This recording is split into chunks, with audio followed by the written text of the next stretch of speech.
Hello, I am Alon Burstein, visiting assistant professor in the Department of Political Science and Israel Institute fellow at the University of California, Irvine. Here I bring you the summary of the last 24 hours of the Israel-Hamas war. It's currently the evening of December 10th, 2023 in the United States, the morning of December 11th, 2023 in the Middle East. Starting with the hostage situation, the spokesperson for the Al-Qassam Brigade, that is Hamas's military wing, Abu Ubaidah, today, put out a statement in which he said that no Israeli hostages will be released except on Hamas's terms, adding that the truce between the sides had proven that Hamas is reliable when it comes to living up to its own word, and that Israel will not be able to release any hostages through military force. Related to this, in Israel's security establishment today, there was a growing sentiment that the current fighting round is not creating the conditions hoped for in order to force a hostage exchange. Sources within the security establishment specifically noted to one of the Israeli news sites that there was hope that the assassination of different brigade commanders would lead to a faster crumbling of Hamas's fighting wings, and accordingly Hamas would aspire for a truce much quicker on Israel's terms, and so far that has not happened. Moving on to the ongoing fighting in the Gaza Strip, there were substantial rockets and mortars sent towards the southern parts of Israel from the Gaza Strip today, although less than in previous days.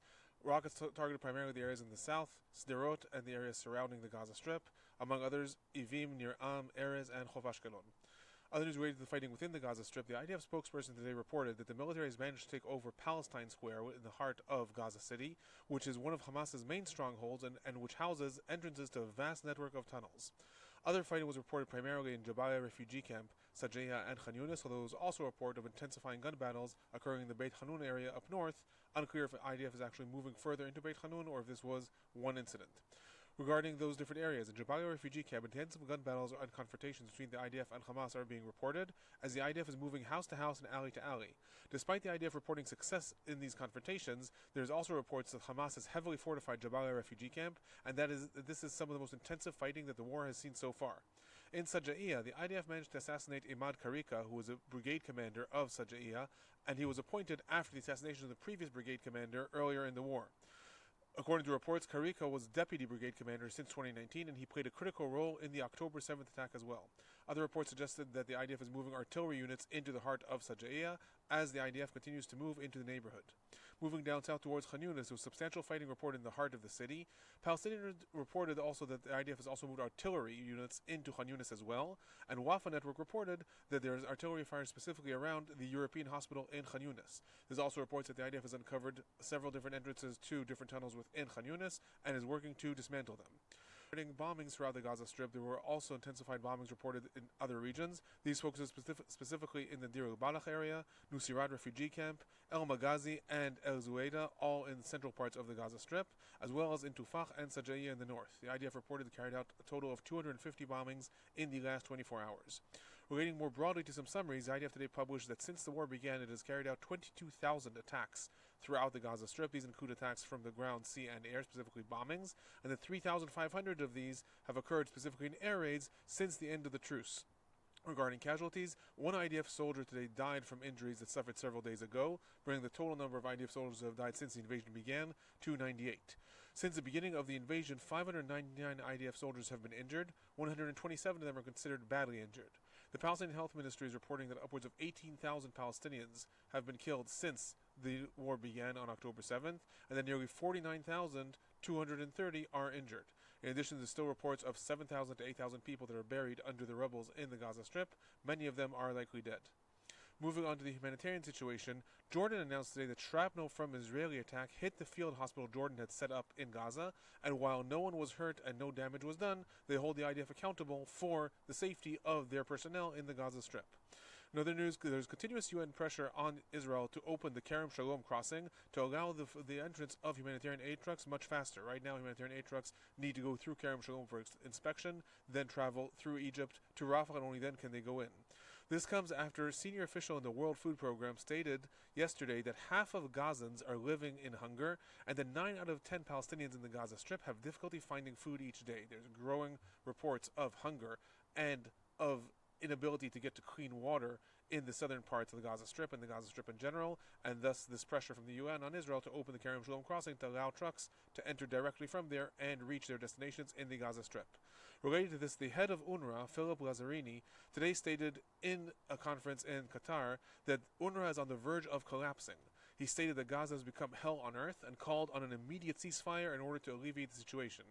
Regarding the entrance of aid trucks, a total of 100 aid trucks carrying food, water, and medical supplies entered the Gaza Strip in the last 24 hours. In addition, it was reported that an average 150,000 liters of fuel entered both on December 9th and on December 10th. So this means that Israel's agreement to increase the amount of fuel that is entering the Gaza Strip has taken effect, and Israel has on average more than doubled, or at least doubled, each day the amount of fuel that is entering the Gaza Strip. Moving on to the West Bank today, Israel's economic cabinet, chaired by Minister Bezalel Smotrich of the Religious Zionism Party, rejected the proposal that Prime Minister Netanyahu has been trying to push forward in order to allow an increase of Palestinian workers from the West Bank to re-enter Israel. All Palestinian workers' permits to enter Israel for their employment were frozen on October 7th.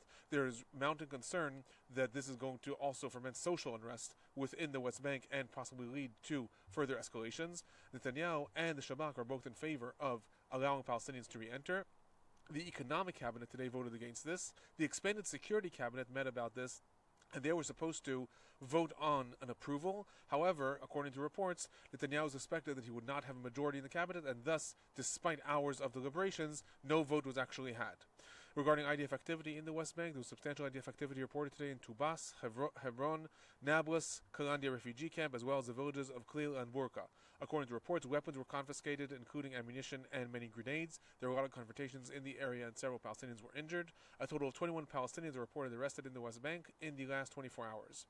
Moving on to the northern parts of Israel, southern parts of Lebanon. Regarding Hezbollah attacks, there were substantial barrages of rockets and mortars today throughout the entire northern parts of Israel. Rockets targeted the areas of Shlomi, Hardov, Shtula, Zar'it, Adamit, and more, all in the Upper Galilee, as well as Liman, Badzat, Achziv, and other areas in the Western Galilee. 2 drones sent by Hezbollah towards Israel were also intercepted, and a total of 6 IDF soldiers are reported injured to varying degrees in these different confrontations. The Al-Qassam brigades, that's again Hamas's military brigades in Lebanon, took responsibility for the rockets that were sent towards the Western Galilee, while Hezbollah took responsibility for the other mortars and rockets that were sent, as well as for several border incidents. Usually this involves either RPGs or gun battles against different IDF outposts. Related to IDF retaliations, the IDF retaliated against a wide variety of targets. These included the terror unit that was launching RPGs, launching sites, Hezbollah infrastructure, military compounds, as well as a command center.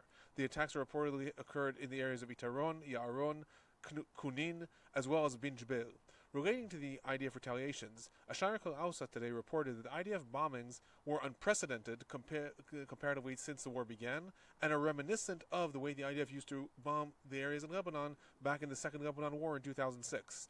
The newspaper quoted different sources in Lebanon stating that the IDF has substantially intensified its retaliations in the last 10 days, and while previously retaliations were primarily done with artillery fire, now Israel is utilizing far more air bombardments, which again are reminiscent of the 2006 war.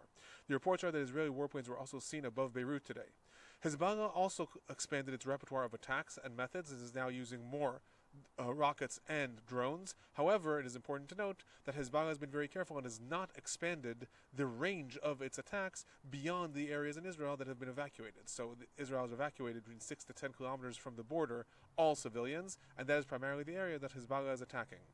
In other news, like the IDF has been doing in the Gaza Strip, today, the IDF spokesperson published footage showing that Hezbollah attacks were carried out from within 20 meters of a UN compound and UN forces. So like in the Gaza Strip, the IDF has been publishing information showing that attacks are occurring from within humanitarian areas or UN compounds, and this likely is preempting accusations that will come against the IDF later should they attack these areas and UN officials or UN compounds are also hit.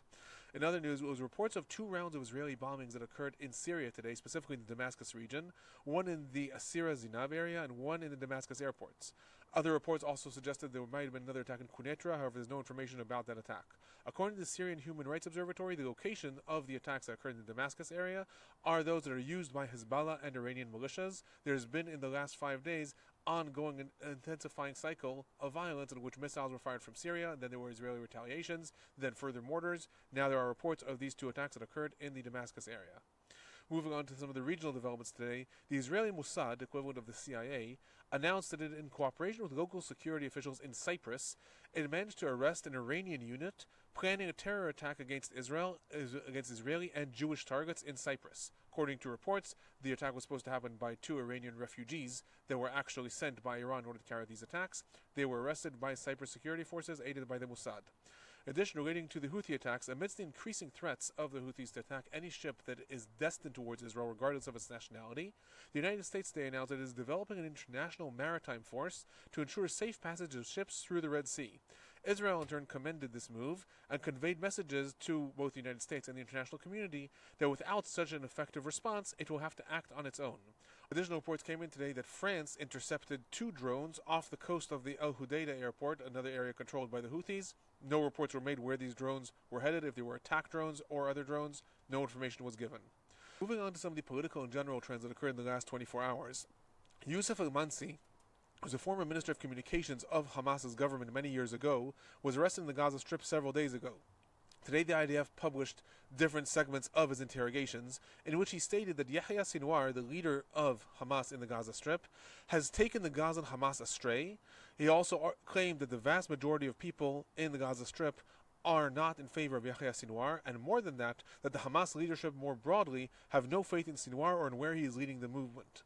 In other news, UN Secretary General Antonio Guterres today tweeted with regards to the ceasefire in Gaza and the UN Security Council resolution that was vetoed by the United States, and he said, and I'm quoting, "Regrettably, the Security Council failed to do it," relating to the ceasefire.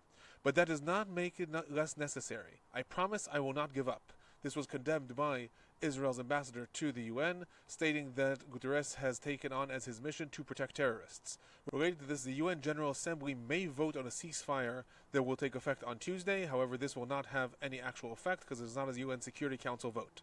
Other news, the U.S. National Security Advisor Jake Sullivan is going to visit Israel for the first time since the war began. According to reports, he is going to discuss the increasing humanitarian aid into the Gaza Strip. In other news, relating to pictures that emerged of Gazans being arrested in the Jabalia refugee camp in their underwear, and this has several pictures that have emerged for several days in a row, more such pictures continue to emerge today. This resulted in substantial international condemnations, as allegations were that most of these people were actually civilians that had nothing to do with the fighting. Yesterday, Prime Minister Netanyahu's foreign news spokesperson, Alon responded to the allegations, and he stated, and I'm quoting, "The people in the photographs are suspected terrorists. When we find men of military age in areas we've been calling to evacuate for a month, since they are part of Hamas's strongholds, we have to arrest these people in order to find out who are the terrorists. If there are those who are in fact not terrorists, they will of course be released." Since his statements, it's been reported that between 50% to 70% of those arrested in the past days have in fact been released. Other reports suggested that it may be up to 90%, and most of them were even released before they were taken back to Israel for questioning. Leading to the substantial condemnations, the IDF issued orders that from now on detainees are to be given garbs after it is confirmed that they are not carrying any weapons before they are arrested.